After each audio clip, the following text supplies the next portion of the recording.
Okay, at yun na nga. Naplat yung hulihan ng gulong ko. Grabe, naglalakad ako. Hanip yan. Dahil wala ako baka chika.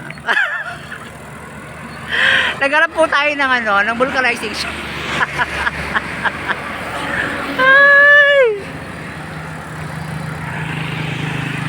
Nakakalokang ganap to ngayong araw.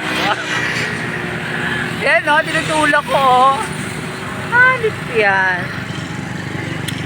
So, sa mineral yata tayo, unahan ng Talubatib. Ay!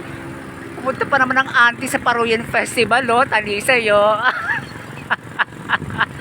So, naglalakad tayo. So, wala mineral hanggang Masalong. Maghanap tayo ng vulcanizing shop. Pero ang vulcanizing shop dyan sa Masalong. Ay! Ayan, may tumusok, super liit na parang siya. Yung parang ng ballpen, yung dulo. Ganun kaliit lang, nabutas niya yung gulong sa likod. Ayan,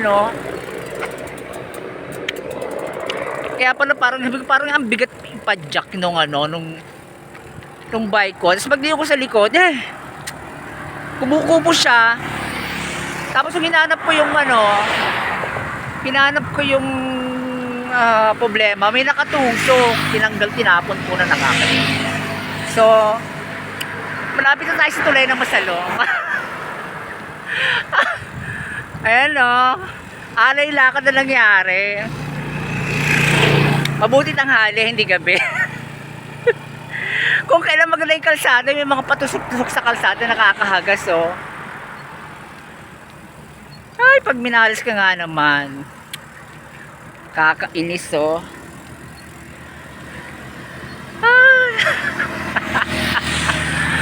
Ay, ay nako. PJ, sunduin mo nga ako dito. Inutom na si PJ. Ay, harap ako ng vulcanizing,